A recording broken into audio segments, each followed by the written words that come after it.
বিসমিল্লাহির রহমানির রহিম। আমি মোহাম্মদ শাহাবুদ্দিন রাজু, যুগ্ম সাধারণ সম্পাদক, ঢাকা মহানগর উত্তর ছাত্রলীগ। গত কমিটির আমি উপদপ্তর সম্পাদক হিসেবে দায়িত্ব পালন করেছি। এর আগে ধানমন্ডি থানা ছাত্রলীগের সাংস্কৃতিক সম্পাদক হিসেবে দায়িত্ব পালন করেছি। আমি প্রথমেই ধন্যবাদ এবং কৃতজ্ঞতা জ্ঞাপন করছি ঢাকা মহানগর উত্তর ছাত্রলীগের সংগ্রামী সভাপতি, মৃত্যুঞ্জয়ী ছাত্রনেতা জনাব রিয়াজ মাহমুদ ভাই এবং বিপ্লবী সাধারণ সম্পাদক সাগর আহমেদ শামীম ভাইয়ের প্রতি। এত সুন্দর একটি কমিটি তারুণ্য, মেধা এবং পরিশ্রমী এক ঝাঁক তরুণকে নিয়ে উপহার দেওয়ার জন্য।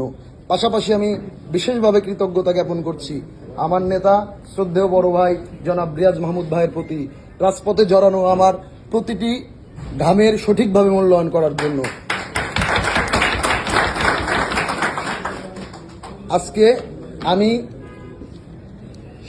আজকের এই পরিচিতি সভা থেকে আপনাদেরকে বলতে চাই, আমরা মহান মুক্তিযুদ্ধের